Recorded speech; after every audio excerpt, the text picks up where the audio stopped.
Hello, good afternoon, good evening, or good morning, depending on where you're watching this. And welcome to this KuppingerCole webinar today in collaboration with my good friends IC Consult. And we'll be talking about MFA and IGA, as we often do, but why those on themselves not enough in 2025. And I will talk a little bit about where we're going with that, and then Andre will talk about a bit more in detail with a 100-day plan. So just some housekeeping. You don't need to do anything, just listen, sit back, relax. There will be a couple of polls which we'll run, and then we'll look at the results during the Q&A. And of course, the Q&A itself is your chance to ask questions to myself and Andre, and you can do that by entering the questions into the panel on the Livestorm control panel. And finally, we are recording the webinar so that any of your colleagues can watch it, or you can watch it yourself because it'll be so good. It's worth watching twice. And that'll be ready in the next few days. So that's the housekeeping. Let's get on with the webinar. Now, the agenda here has, they spot the typo. What we're unpacking during the session is not what it should say, but I'll be doing some background on MFA, IGA, etc. where it is, and then Andre, I'm pleased to say, will be talking about his 100-day plan in the second half, and then we'll have our Q&A. So let's, before we get into that, let's look at the first poll. And we're asking, what were your organization's key focus areas for cybersecurity investment over the past year? And would they be identity access management solutions, threat detection and security analysis, or any kind of XDR, cloud security in general, and specifically data security protection? So those four again: IAM solutions, threat detection, security analysis, cloud security, or data security protection.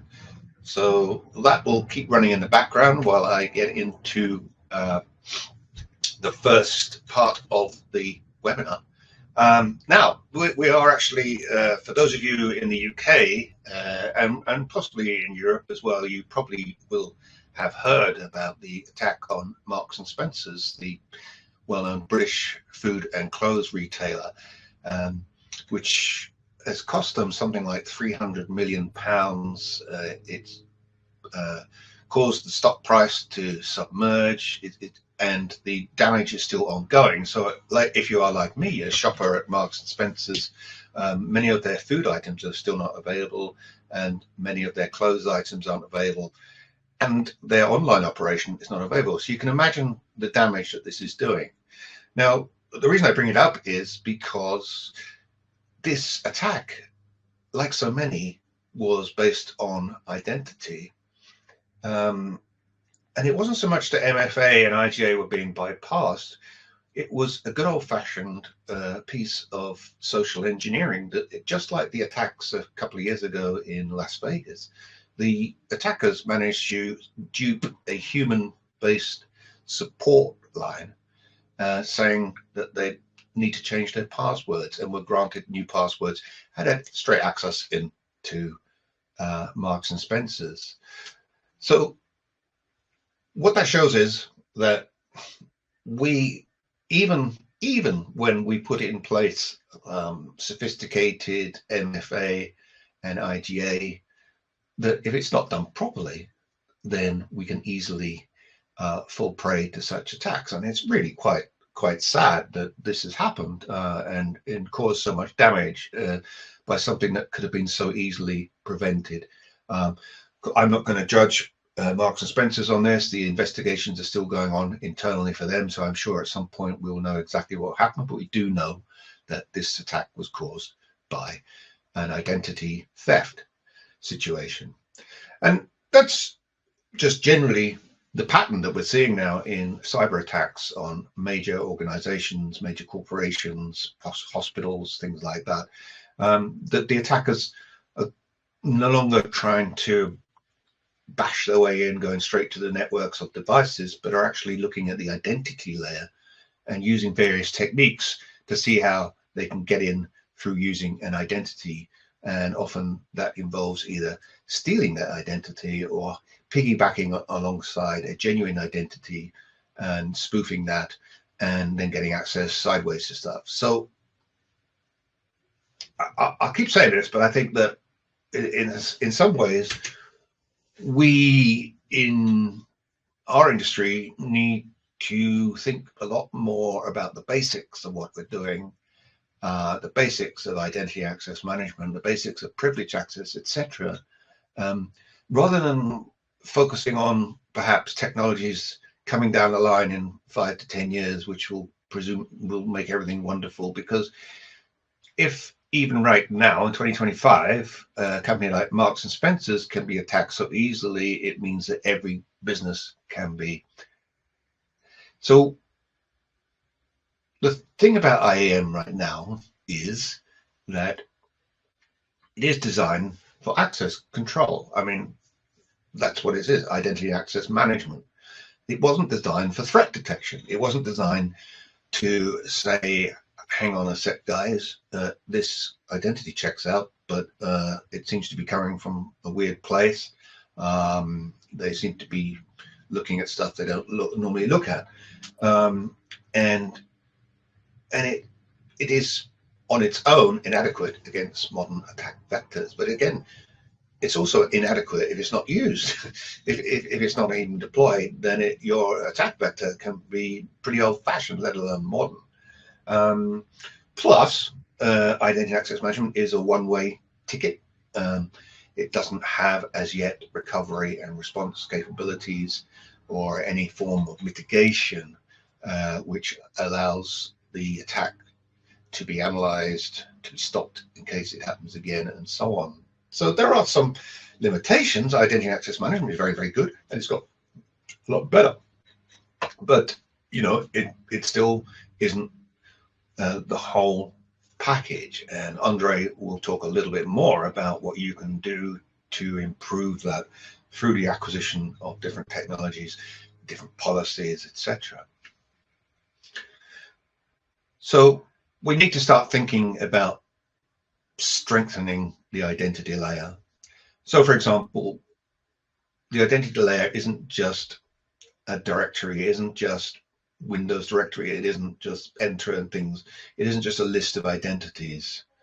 We need to think a lot more about how those identities are being used, how they send out signals when they are activated, so that you can see what that identity is doing. So that's the detection bit. And then, for example, if an identity starts accessing Marks and Spencer's database, customer database, or anything important, you can do something about it. So we need to see the entering the emergence of ITDR into the identity layer.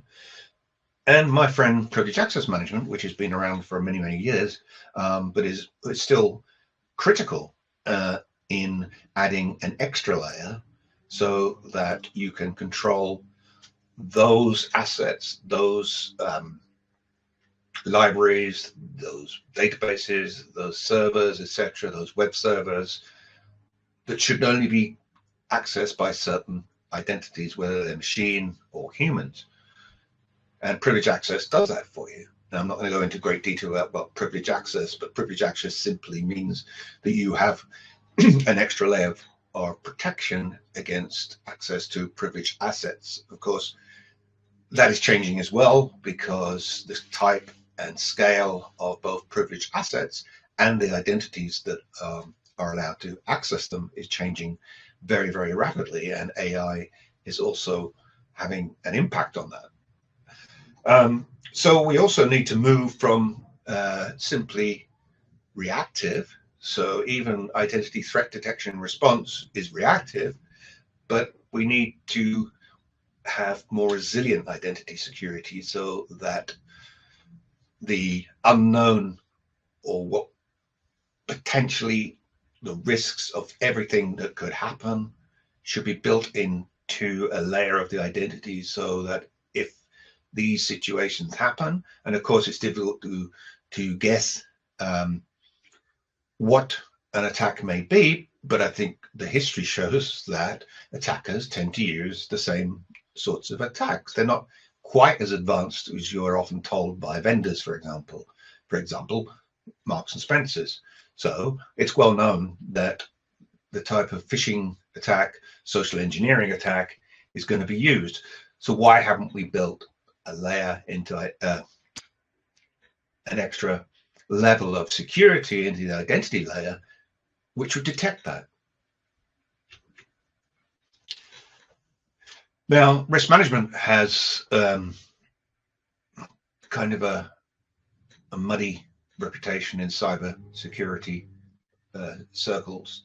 Some people say that risk management is become too dominant in that people think about risks rather than situations and technological attack paths.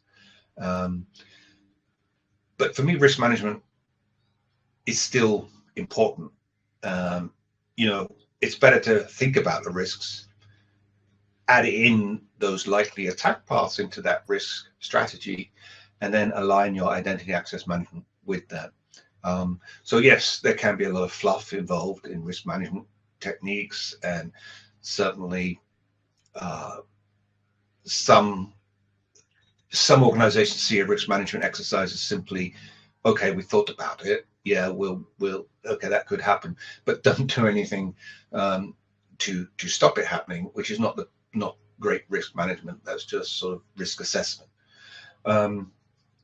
And identity should be more than just a gateway. So identity isn't just your username and password or your credential or your whatever, a certificate or SSH key, whatever that is. Shouldn't just be the gateway. It should also be a control surface, going back to what I was saying earlier about what is this identity doing, where's it coming from, why is it up at this time of night, and all that kind of stuff. Where's it going? So rather than just thinking about the compliance checkboxing, which will keep you compliant in as much that you allegedly are within compliance laws, but you're not actually compliant if you then suddenly get hit by a cyber attack, which proves that you haven't protected your personal identity information carefully, you haven't protected your customers' data, you haven't protected your own systems, and so on. So there's a difference between compliance and continuous protection. One is saying that you probably have done this, and the other one is ensuring you've done it. And that doesn't necessarily have to be the stuff that compliance asks for. It can be more. Okay, quick break. Poll number 2. So which of these identity security technologies do you expect being most adopted in the next 3 years? So we have password authentication, KIM or cloud infrastructure entitlement management, zero trust network access, decentralized identity, or SASE or SSE. So those 3: password authentication, KIM, ZTNA, decentralized identity, SASE. So we'll leave that one running as well while I get back to the theme. Now, I put a picture here saying the Do Nothing Club, which is a slightly tongue-in-cheek picture here, but it's sort of saying kind of IAM can help you achieve these things without having to do as much. Maybe not do nothing. But some people mistakenly think that using a managed service for identity access management simply means that they can then roll over all the responsibility for data protection, data privacy, etc., to the managed service. Well, that's not true. You can't do that. You still have to be responsible, and in fact, you are legally responsible. The data owner or the data controller is the one responsible for the data. But it does mean that if you find a MSP that doing IAM, they will be able to provide probably a wider, bigger, more continuous service than you can do on your own. They will have access to experts that you perhaps do not. They should, if they're good, be able to rapidly contain and remediate an incident. If they're not, then they shouldn't be in business. And also, they will have had a number of real-world use cases, which hopefully will have seen them understand the threats and how they're used, how attackers go about what they're doing, and would lead into them being able to quickly find a solution to an attack on your organization. So if you go to manage IAM, you can't just say, great, now our job's done, we can forget it. But it is an option for smaller organizations, particularly smaller SMBs, etc., that don't have big cyber teams, don't perhaps have big cloud security teams, etc., and also don't wish or have the skills to manage identity, because managing identity has become more complicated.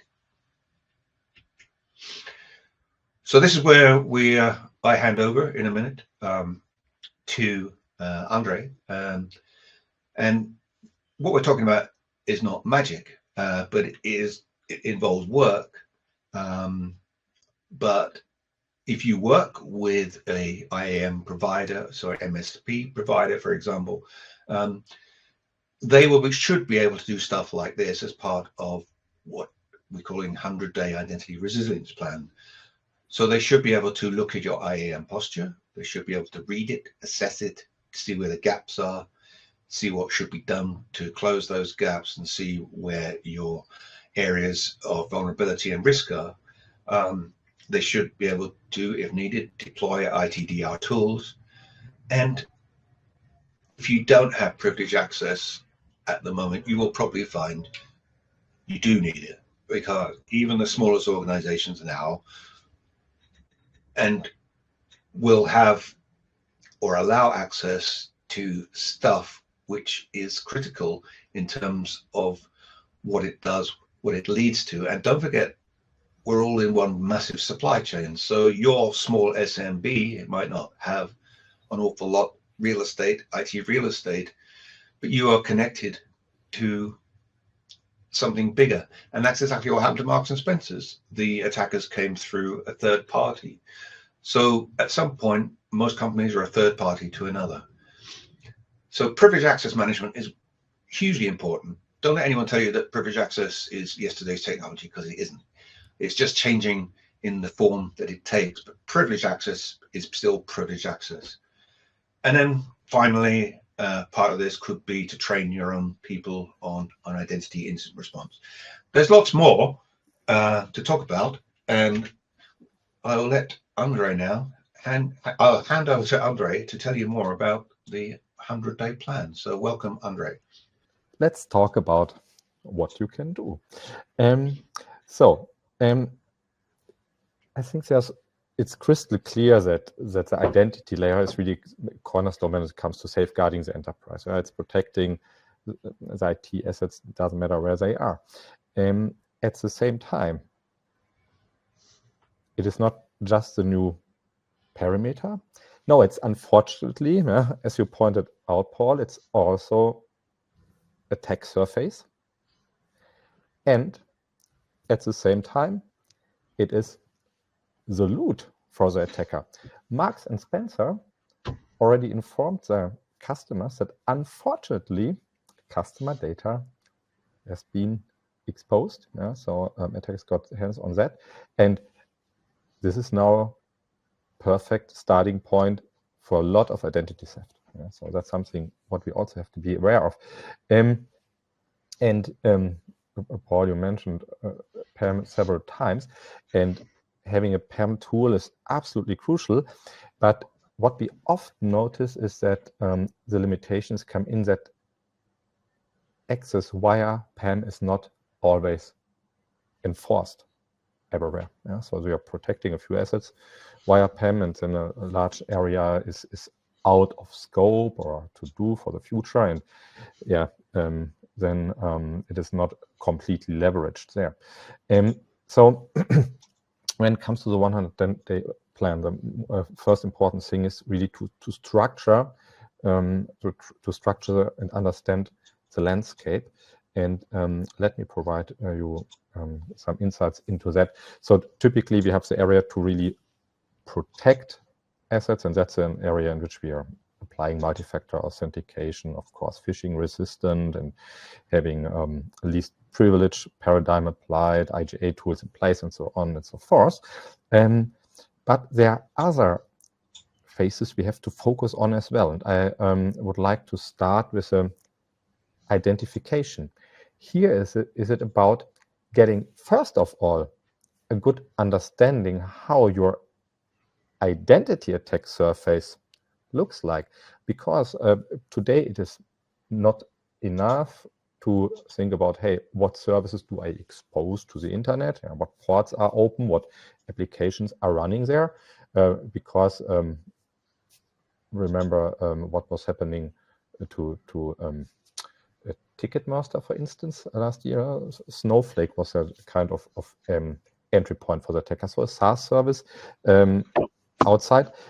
But one point we will talk about a little bit later is a responsibility, and who's how does it look like, because that's a very important point. Paul, you also mentioned that already. So getting good understanding by really discover what kind of identities are used, what credentials do I have out there, what service are accessed by my users, what devices do they use. Really having a very good understanding of that attack surface is absolutely necessary to then protect that very well. But we don't want to talk too much about the protection piece, but focusing now on the area of detecting that right now an attack is ongoing, and then responding to that. ITDR, that's typically something what is often combined, because something what is also necessary is to respond very fast. There was CrowdStrike published their global threat report, I think 1 or 2 months ago, and it was always kind of well, eye-opener to see what is the average breakout time for an attacker to perform lateral movement, and the average time is getting smaller every single year. Average is significantly below 1 hour, and the fastest 1 hour, 1 or 2 minutes, something like that. So respond is absolutely important, but when it comes to the detection, it is absolutely crucial to understand what kind of attacks am I able to detect. And that's something we will dive into deeper from an architectural perspective, because ITDR is not equals ITDR.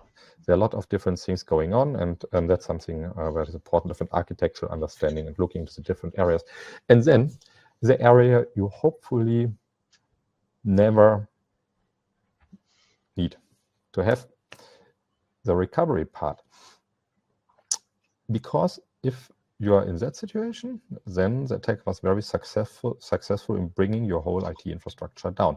And sometimes we are not paying enough attention on what does recovery means from the perspective of identity, because this is more than just a database you have to restore. That's another level of complexity. Think about your Active Directory, several domains, forests, and getting something like that up and running is a precondition for everything else. Before the identity layer is up and running, it doesn't make sense to bring any business application back to life, because the users can't access it. They can't do the work to earn the revenue of your organization. Paul, you mentioned the 300 million pounds that are right now the damage Marks and Spencer is estimating so far, and so it can be really significant. And we have seen companies going out of business after a successful attack. So therefore, the recovery part is important, and that also applies, of course, to identity provider you're operating in the cloud. because don't assume that this is a kind of responsibility you got rid of by purchasing a SaaS. We will look into that part a little bit later. So now let's really focusing on the challenges we have out there. First of all is having good understanding about what measures do I have and what attacks can I detect and prevent, and what are the areas I'm just not aware of at all. Then the lack of governance, enforcement and control. So having a PAM system deployed and using it as a password vault, and that's it. It's better than just having an Excel sheet, but not much better. It's not really a layer to protect your IT assets, to protect the most critical accounts. There you have to really make sure that you enforce on a technical level that this is not bypassed by any means. So this is something to take into consideration as well. And then timing. What is the mean time to detect an identity threat that is going on and respond to it? Is this something what is significantly lower than the average breakout duration? So that's something, the question you should answer for yourself in order to understand if you are in a good shape in that area. So before we look into the architecture, just two frameworks. I don't want to explain these in details. I'm sure most of you are very, very aware of them, the zero trust pillars, identity devices, networks, application workloads, and data, and the cybersecurity framework functions we have seen before. But one exercise that might be very valuable to understand on a very, very high level the capabilities you have in place is building metrics of that, focusing everything before the breach. Identification, so getting real insights, attack surface, and what devices are accessing my applications, my touch points, and so on. The protection layer, what do I have in place? What do I really enforce? For instance, do I enforce that just compliant managed devices are able to access my IT assets? Likely that's the case for some of the assets, but likely not for all of them because of contractors or customers, consumers, user populations with devices completely out of your control. Then the capabilities to detect that right now an attack is ongoing. For instance, having the endpoint protections in place, but again, also having the understanding what do I have on my identity layer, capabilities to respond to that. Is it sufficient to lock the account in the Active Directory, the primary account? What other accounts might be related to that? What accounts are living at SaaS services? What sessions do live at SaaS services? Refresh tokens, all these kind of things that you also have to revoke in order to stop an attack. That's just happening on the identity layer in the cloud, not within your organization IT, not on your devices at all. And then the recover capabilities, as pointed out. So we will just pick out one area, the detection area in the identity space, because that alone is adding a lot of complexity. So let's now jump into the architecture perspective.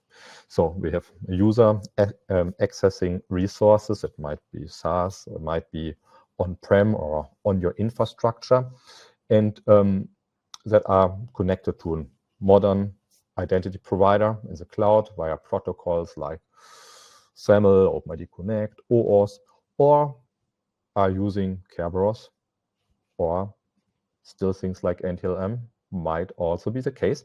And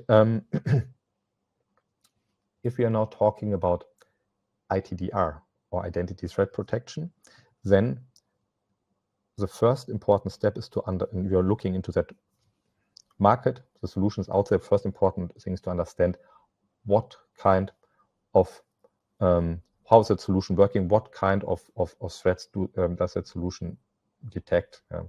So is it focusing on the identity provider itself? Often this is a functionality that is delivered as out-of-the-box capabilities by the identity provider, or as an additional module for that. Yeah. When it comes to Active Directory, sometimes it's even required to look into two different aspects here. One is really kind of very runtime focused attacks on the token layer, silver, golden ticket, pass the hash, and so on. Or when it comes to privilege escalation, something what is happening at admin types, what is really persisted in the Active Directory. This is very critical when it comes to that kind of after breach thoughts, and how to get back into a state in which the attacker doesn't have access to the Active Directory. And then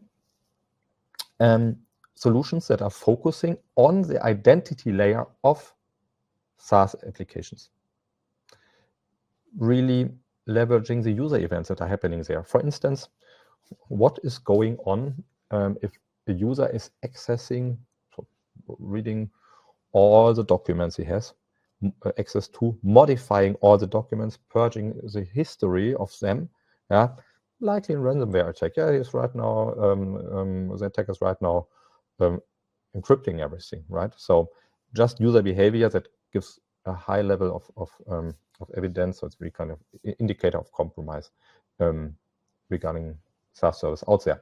And then the same with a focus on resources running on servers, clients under your control. So everything that is really endpoint focused. Yeah. For instance, someone is accessing the sessions locally available on a device, the cookies, and so on and so forth.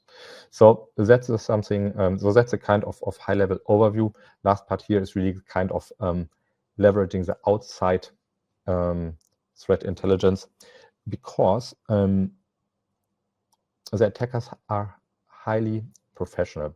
They are focusing on their core competence, and their core competence might be just spear phishing credentials, enabling devices with MFA in order to log in, but they are not logging in. They are just selling that information to another professional attacker that is focusing on logging into systems and then lateral movement, ransomware, all these kind of things. So having that in mind, it gives good indication if information credential of your organization is out in the darknet for sale. All right, that's identity threat protection piece. Another part I just want to cover briefly, and then talking a little bit about what to do the next 100 days. It's identity recovery piece, because what is very important, and that's something where you really have to make sure that there's no kind of misunderstanding around that, is that shared responsibility model that Paul mentioned at the beginning. So what is your provider doing in regards to identity? Because if you're having a standard SaaS service out there, configurations and also content is your responsibility, and therefore you should have the capabilities to recover after an attack, making sure that you are able to restore configurations, but also the user data, group information, roles, privileges, all these kind of things, right? So that's something where it has to be crystal clear what is your responsibility, and then also what do I have to do in order to make sure that the attacker isn't able to log in directly after I restored everything, right? So just restoring a backup might not be sufficient as well. So that's the part on identity recovery. And now really let's talk a little bit about what to do the next 100 days. So the first task is really to have a good understanding of the capabilities you deployed and the scope that deployment has. You deployed PAM, great. It's just the place where you're managing, where you store the password, and not more than that. Not so great anymore. So can you really enforce it? Yeah. So what capabilities, what is the scope of these deployments? Yeah, if MFA deployed, great. How many applications are really protected via MFA? Just the ones in the cloud, not the ones connected to Active Directory. Not so great. Just 30% of the users are enrolled. Yeah. Then also there's a large attack surface still open. But also what are quick wins you might have because you are not leveraging the full potential of solutions, licenses you bought. So that's something what we often see, especially when it comes to Entra ID, that just a small part of these capabilities the customer is paying for are really leveraged. So there's huge potential around that. Then the next thing is understanding the white spots you have. Remember the matrix we have seen, yeah, and assess really the areas that comes with the highest risks and map them to the capabilities you already or you need, yeah, in order to really understand what are the benefits I get, what are the costs related to that, because that really helps you to build a roadmap. Because resources are always limited, yeah, you will not get unlimited amount of money. Okay, maybe if you're the CISO of Marks and Spencer and the company survives, then maybe you get that amount of money. But otherwise, you have to really think about what are the quick wins I can implement fast. What is the things I have to plan for, and where it gets the best mitigations of the critical risks for my investments. Yeah. And then it is about oh, and then one point I would like to mention, not everything is required to be a long-running project to get the benefits out of that. There are solutions out there that are also used in post-breach scenarios, yeah, in order to make sure that after the recovery, the attacker isn't able to just log in again and doing the same thing again, because it's maybe not crystal clear what was a path used at the end of the day. So that's also something you should have in mind. So, and these are this is really the homework for this 100 days. Good starting point is going really into with a professional assessment into that. Helps you to build a reliable plan that you can then execute, and then right away making sure that you really leverage what you already have. Also, Paul mentioned managed identity provider services, security managed identity security services. So instead of building all the capability for yourself, it's also, of course, an option going for a provider that can really help you with that by providing, first of all, the know-how, but also the tools already that you need to cover all these areas post-breach and after breach, and is working based on defined SLAs. But because if your IT team is getting notification and then responding to it after 3 hours, yeah, then the average attacker already moved within your enterprise IT. That's too slow. So having a provider might be the best approach if you don't have the capabilities inside your team. All right. So these are my recommendations. And now, Paul, I think we have time to cover questions around that. We do. Thanks very much, Andre. It's very important to say that this is not just the 100 days and that's it, right? It's like the first 100 days of government. Everyone always talks about that, but I mean, that's just to get the basics done. Like I really like the way you talk about, the easy wins, etc., and then build on that, right? The basics, having the basics in place, and then having also a plan in place. So that's really the goal you want to achieve in these 100 days. Yeah. So we do have questions. In fact, we have a few. So this is from Tom Verschuren. You mentioned the NIST CF. Sorry, I said it again. You mentioned the NIST CSF. So how does the framework relate to NIST 2, which is the EU thing? Quite confusing, but anyway, they are different. So how do the two frameworks relate, where many organizations are subject to NIST 2?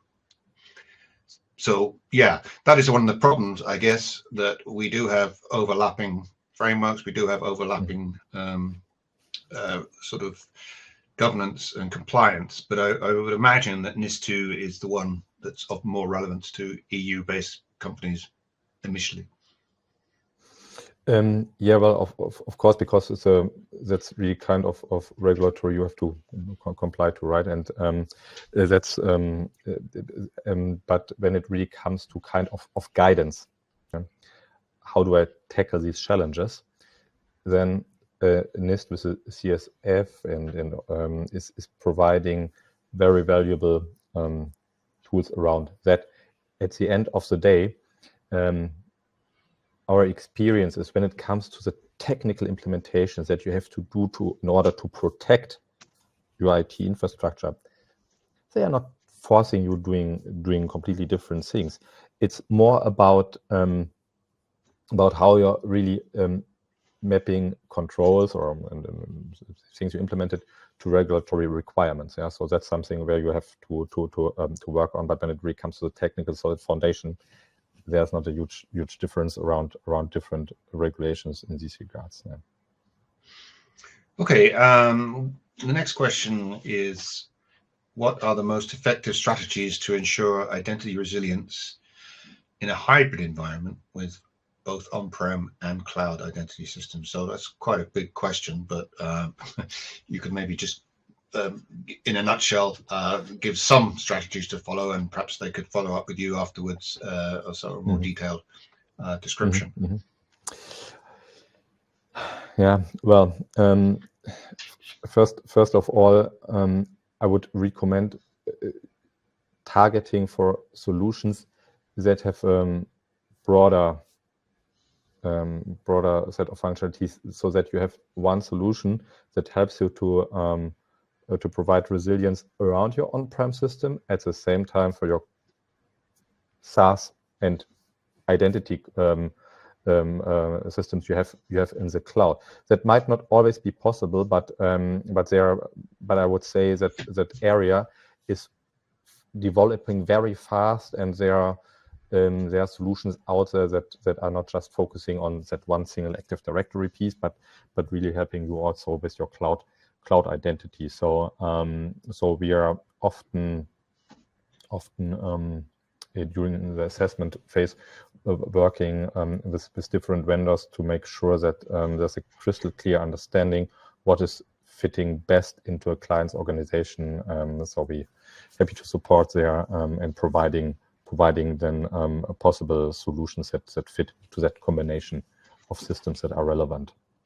Okay, so that question was from Alfred Vera. So Alfred, you could follow up with IC Consult if you like to talk more about that. Another question, and then we'll look at the poll results. One of the poll results. This one is more basic, I guess. Can my IGA tool cover the new topics you mentioned, or do I need to buy a separate solution? So I guess what he means is, what they mean is, they do have some IGA installed. Do they need you to reinvent that, or can they keep it? Yeah. So even if you were somehow saying IGA is not enough, yeah, it's absolutely not possible to say, okay, we are not doing it anymore. We are having identity threat protection in place, so no need to do IGA anymore. No, that stays absolutely relevant. And when it comes to the functionality side, so IGA vendors are heavily investing, also looking into other segments. So there's one vendor out there that started 2-3 weeks ago. Their ISPM solution. If you're already working with that vendor, that might be a good fit. Otherwise, there are specialized tools covering especially that area. So I would say it really depends on what your how your IGA solution looks like, if you can leverage that, or if you have to go, or better going for something separate. Okay, unfortunately, I can't see the poll results on my tool here, so let's just carry on with the questions. Is there a specific need? This is from Roshan Karyadan. Is there a specific need to have a dedicated ITDR tool? We have tools for managing IGA, MFA, SSO, and PAM. Just trying to understand the perimeter where a dedicated ITDR tool is needed. So, yeah, again, that's probably hard to answer quickly, but maybe just some ideas.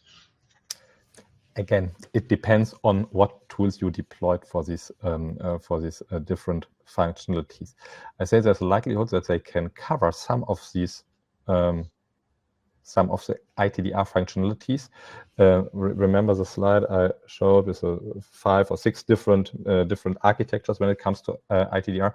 So it might be that you have already 1 or 2 of them as part of your tools, right? And then it's really about looking what are the areas that are untouched, where you're blind, and then assessing them from a risk perspective, if this is the next step to invest on. In that case, you would like to go for a dedicated ITDR tool, or maybe you can add modules to the solutions you already have to cover then these areas as well.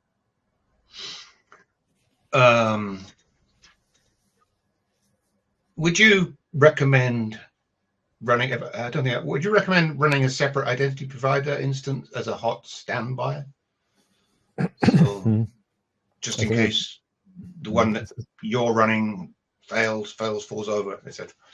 Yeah. So that's something what is brought up from time to time, having really in mind that after significant attack, you want to just having a new identity provider already up and running, so you easily can switch over. So of course it depends a little bit. So my experience is there are a couple of areas that are very challenging. Crystal clear. One is really, are you able to have the user credentials available at the other provider so that the end user is easily able to access it?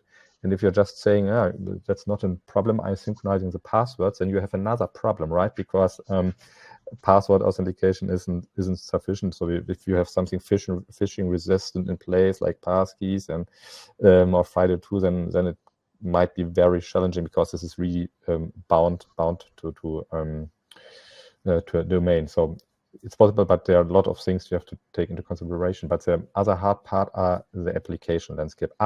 Is it easily possible to switch the applications to the other identity provider? That's something what you really have to build in on a kind of onboarding strategy for these applications, making sure to have these capabilities in place. If you're able to do that, then it's a huge benefit. But it comes with I would say, with a significant cost related to that. So it's not a crystal clear recommendation to do that always. But if you have, but there might be situations in which that is adding value, especially if you're targeting for very high availability. Okay, I have just got one of the poll results here we could just discuss. Unfortunately, I can't show it on screen, so I'll read them out. It was which of these identity technologies do you expect being most adopted in the next 3 years? 39% said passwordless authentication, 24% said ZTNA, 18% KIM, CIEM, then 15% decentralized identity, and finally just 3% for SASE. So that's, I guess, shows there is a burning desire for security, but also for ease of use for end users. And password is certainly generating a lot of interest there, and I'm not surprised myself. Zero trust is something that I think is hyped up quite a bit. So people think, we must have zero trust, and KIM, which to me is surprised me, but obviously there is interest in cloud security or cloud management. What's your take on those results as well? Yeah, that sounds very reasonable. Honestly, still number one priority is we have to have phishing-resistant authentication mechanisms in place. It's there's no way around that, right? So, but again, no, it makes a lot of sense. To me, as from my perspective, right direction to take the investments in the near future. Okay, and then I have got the second one, or which was, what were your organization's key focus areas of cybersecurity investment over the past year? And very much in line with what you've been talking about. We've been talking about by head 38% threat detection and security analysis. So people are definitely interested in detection and also seeing how things happened. Then identity and access management solutions, cloud security, and then data security protection. So I mean, no real surprises there, but obviously people are crying out for some way of stopping attacks before they can happen, which is precisely what is not happening too much. What do you think of that as well? Yeah, I would say so. There are a lot of areas where typically you would have to do something to invest in, to improve around. Yeah, and I think it's showing the right direction. The thing I always want to highlight is challenging you when it comes to the scope. What is really the capabilities is one thing, but where is it really effective? What are areas the thing you deployed is just not looking at? And that's something what we always have in mind, and because attackers will find that white spot. And sure. Yeah, so that's important to really leverage the investment you made. Okay, well, no more questions have come in. We've done the poll, so I guess really it's all left for me to say is thank you very much, Andre. I think our promotional video that we did together it's really bumped up the numbers on this. So let's do that again in a year's time in Berlin. But seriously, I hope that you watching have got something out of it. Obviously, it's just the first steps. There's lots more to ask both Andre, but also KuppingerCole analysts and advisors. If you need any support on any kind of project involving identity and access management, please do get in touch. And that's about it, really. Thanks again for watching. Thank you, Andre, again. Thank you to Oscar back in Berlin, controlling stuff behind the scenes. He never gets a mention, so I thought I'd mention him today. And see you next time on the next webinar. Bye now. Thank you very much, Paul. It was a pleasure as always, and also thank you to our audience. It's always great getting a lot of questions and to discuss. Enjoyed it a lot. So have a great day. Bye.